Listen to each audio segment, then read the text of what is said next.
It started with a quiet evening, a peaceful street, a home like any other, inside a mother and her son. Nothing seemed out of place. No warning signs, no distress calls, just another ordinary night in Warrington. And then, a notification.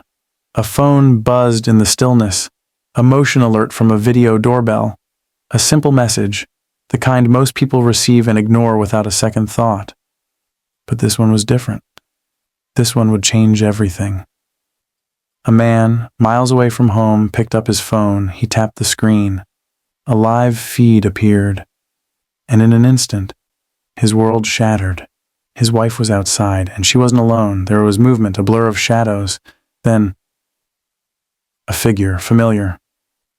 But something was wrong, something terribly wrong. He watched as his son, his own son, stepped forward.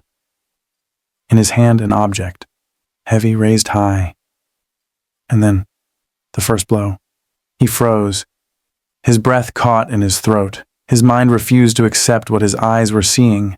The attack was relentless. Over and over, a sound he would never forget, a scream. Cut short, he scrambled to dial 999, his fingers shaking. Words tumbled from his mouth, but none of them felt real. The operator tried to calm him. Help was on the way. But it was too late. By the time the sirens filled the street, the boy was gone. And the woman, his wife, his love, was lying still. No one could understand why. No one could explain how a quiet home had become the scene of something so brutal. The police began their search. The town whispered. And the man who had seen it all, who had watched it happen through the screen of his phone, was left with only questions. What had led to this moment? What had been building behind closed doors? And most disturbingly, where was Frederico Canuzo now? Welcome to True Crime Files, where we bring you the most gripping real-life cases that leave behind more questions than answers. Each story we uncover is more than just an investigation. It's a glimpse into the minds, the motives, and the moments that changed lives forever. Tonight, we take you inside a case that shocked an entire town, a crime so brutal that even seasoned investigators struggled to comprehend what they found. A mother attacked in her own home, a son vanishing into the night, a single doorbell notification revealing a scene no one was meant to witness. What drives someone to cross the line from ordinary to unthinkable? Was there a warning that no one saw? Or was this a tragedy no one could have stopped? Stay with us as we piece together the final hours before everything changed, because in the end, the truth isn't always what it seems. If you're ready for this shocking story, make sure to hit that like button and subscribe. Turn on notifications so you never miss a case that needs to be told. Let's begin. The evening was calm. Nothing seemed out of the ordinary. Phoenix Place, a quiet street in Warrington, was settling in for the night. Families were winding down, lights flickered behind curtains, and the gentle hum of distant traffic blended into the silence. Inside one of the homes, a mother and her son were together. A house they had shared for years, a place meant for comfort and safety. No loud arguments, no raised voices, no signs of distress that anyone could hear. But somewhere between those walls, something shifted. It was August 2023 when the unimaginable happened. In that house, in a moment no one saw coming, 18-year-old Frederico Canuzo picked up a claw hammer. He gripped it tightly in his hands. His mother, Cinzia McIntyre, stood in front of him. She had no time to react, no chance to understand what was about to happen. The first strike landed hard. A sharp, sickening sound echoed through the room, then another, and another. Over and over, the blows continued, relentless. The walls, the floor, the very air in that house, everything bore witness to what was unfolding. As Cinzia lay on the floor, Frederico dropped the hammer. He could see the horror of what he had done, the blood, the weapon, and in that moment, he ran. He left the house, the street, and the town, disappearing into the night. The silence returned to Phoenix Place, but it was no longer peaceful. It was heavy with the knowledge that something terrible had happened behind the closed door of number 8. A woman lay dead, and her son, her killer, was gone. At least 29 times, each hit was deliberate, each one more brutal than the last, and then silence. The attack had ended, but the horror was just beginning. Outside, the neighborhood remained still. No one knew that just beyond their doors, something irreversible had just taken place. But someone was watching, someone who was miles away, someone who had no idea what they were about to see. A phone buzzed, a motion alert, just a routine notification. But when it was opened, when the footage loaded, what was supposed to be a simple, forgettable moment became a nightmare. Because there on the screen was the front of the house, the doorway, the driveway, and Cinzia. But she wasn't standing, she wasn't moving. The screen flickered.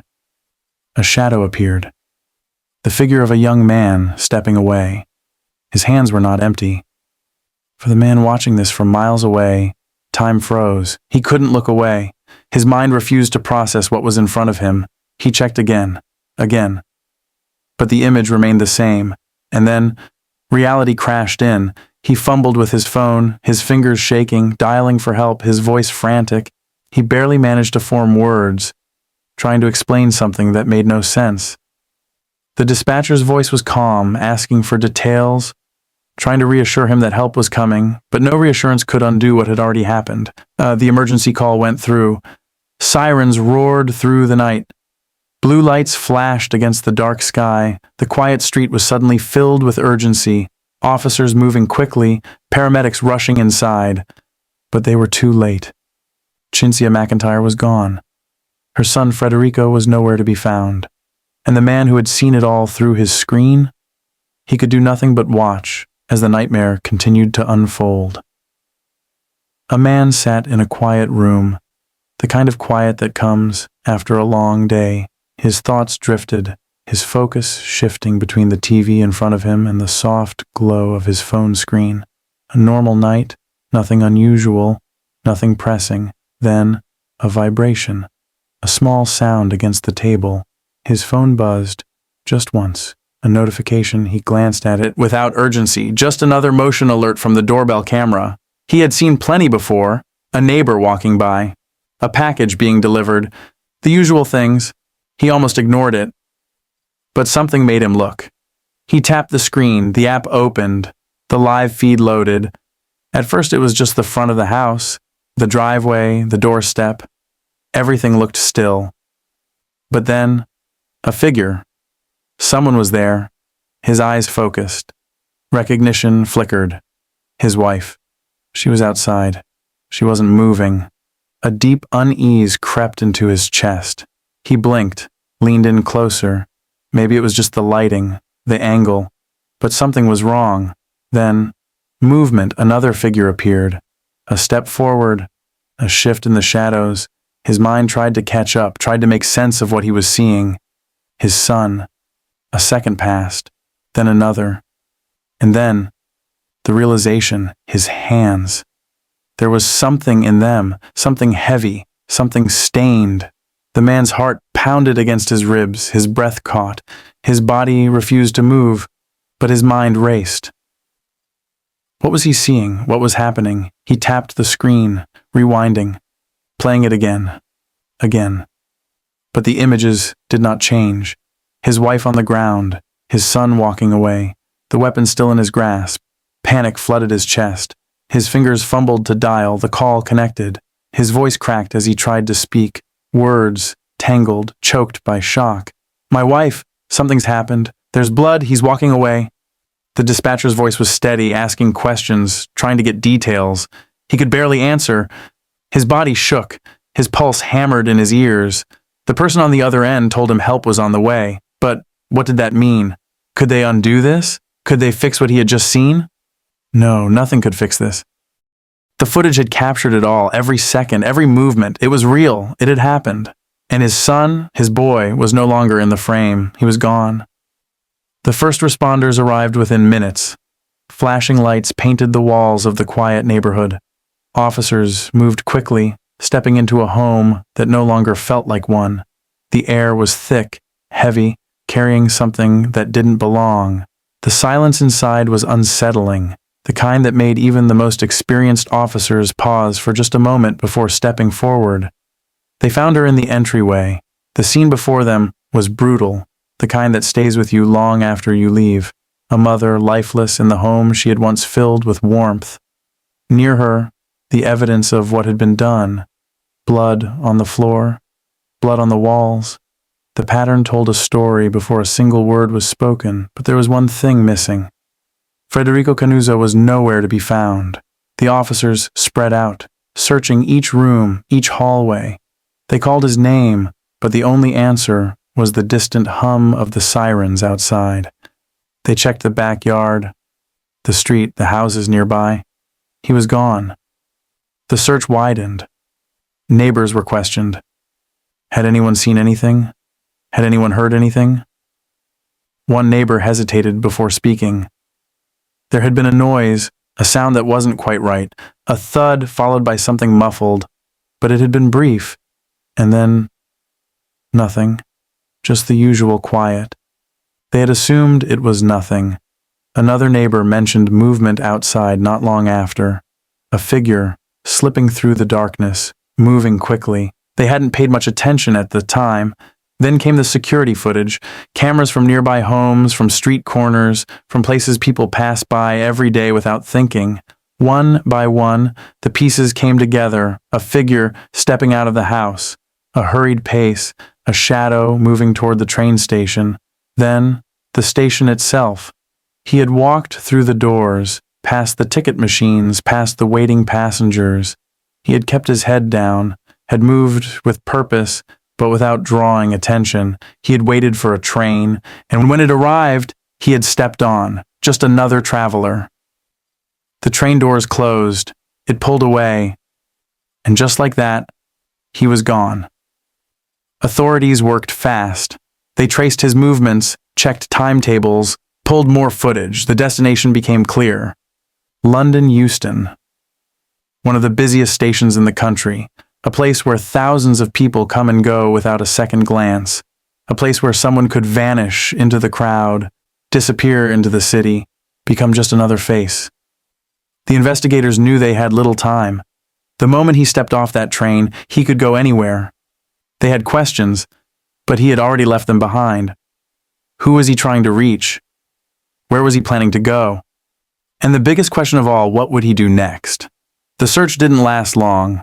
Authorities had pieced together his movements, tracking him across stations, watching him blend into the crowds. But blending in wasn't enough. His face was known. His name was known. And now, so was his destination, London Euston, one of the busiest transport hubs in the country, filled with travelers moving in all directions. The perfect place to disappear, if you knew where to go. But Frederico Canuzo didn't vanish. He didn't change his appearance. He didn't make an effort to avoid attention. When officers approached him, he didn't run, he didn't protest. He was standing near a row of seats, his hands in his pockets, his head slightly tilted down, the same clothes, the same shoes. The only difference was the distance he had put between himself and what he had done. But distance didn't change the truth. The officers spoke his name. He looked up. There was no shock on his face, no sign of surprise, no struggle when they placed him in handcuffs. He didn't ask why. He didn't say a word. They led him through the station, past people who had no idea they had just brushed shoulders with someone being taken in for one of the most violent crimes the town of Warrington had ever seen. A young man, barely an adult, accused of ending his mother's life in an attack so brutal it was difficult to understand. By the time they arrived at the station, the news had already spread. Reporters had caught wind of the arrest. The public wanted answers. The questions were everywhere. Why did he do it? What could drive someone to attack their own mother? Had there been signs? Frederico sat in silence as the interrogation began. The questions came, they were asked in calm voices, measured, careful. Where were you that night? Can you explain your movements? Why did you leave? What happened inside that house? But he didn't give them what they wanted. He answered, but only in short phrases. Basic responses, no emotion, no explanation, no regret. He had been at home. He had walked to the station. He had taken the train. The rest? Nothing. Then came the charges. murder. A courtroom filled with people waiting to hear what he had to say, reporters taking notes, lawyers flipping through case files, family members sitting in the back, some unable to look directly at him. He stood before the judge, his expression blank. The charges were read. The details of what had happened that night were laid out in front of him, in front of the world. But then, something unexpected. He didn't plead guilty to murder. His legal team had a different argument, one that changed everything. Diminished responsibility. They weren't saying he didn't do it. They weren't denying what had happened. Instead, they were arguing that his mind had not been in his control, that something had clouded his judgment, pushed him to act in a way that went beyond reason, mental illness. The court would have to decide, was this an act of pure violence, or was there more to the story? Could his state of mind explain what had happened? The trial would not be simple. The prosecution had evidence, and they had a victim whose life had been taken in the worst way imaginable. But the defense had something powerful, an argument that couldn't be ignored. The case was no longer just about what had happened. It was now about why. The courtroom was silent as the judge prepared to deliver the verdict. The air felt heavy, as if the weight of the entire case had settled into the room. Every seat was filled. Journalists with their notepads, members of the public who had followed the case from the beginning, and family members who had lost more than anyone else. Frederico Canuzo stood motionless. His expression was unreadable. His eyes fixed forward, but on nothing in particular. The charges had been made clear. The evidence had been presented. The arguments had been heard. And now, the moment had come. The judge's voice echoed through the courtroom. The words were slow, deliberate, final. The prosecution had accepted the plea. The charge of murder was no longer on the table. Instead, the court had reached a different conclusion. Manslaughter, not by choice but by condition. The evidence had pointed to a mind that was unwell, a young man who, according to experts, had been driven by something beyond his control, a severe mental illness. Instead of a prison sentence, Frederico was to be placed in a high-security psychiatric facility, a place where he would not be counted among prisoners, but among patients, a place where treatment, not punishment, would dictate his future. The decision had been made. The case had been closed. But outside the walls of the courtroom, it was far from over. Reactions came swiftly. Some believed justice had been served, that a person in a state of mental crisis could not be judged in the same way as someone fully aware of their actions, that the right decision had been made, no matter how painful. Others disagreed, but others saw it differently. A mother had lost her life, brutally, without warning. And her son, the one responsible, would not spend his years in a prison cell, but in a hospital room. To them, this was not justice. This was an escape from consequence. In the days that followed, the headlines spread. Debates filled television screens and social media feeds. Experts weighed in. Was the legal system equipped to handle cases like this? Could mental illness truly be an explanation for something so violent? And for the people who had known Cynthia McIntyre, not as a headline, not as a name in a court document, but as a mother, a friend, a person, there was no real comfort. No sentence could bring her back. No ruling could make sense of what had happened that night. For her husband, the memory of that doorbell notification would never fade.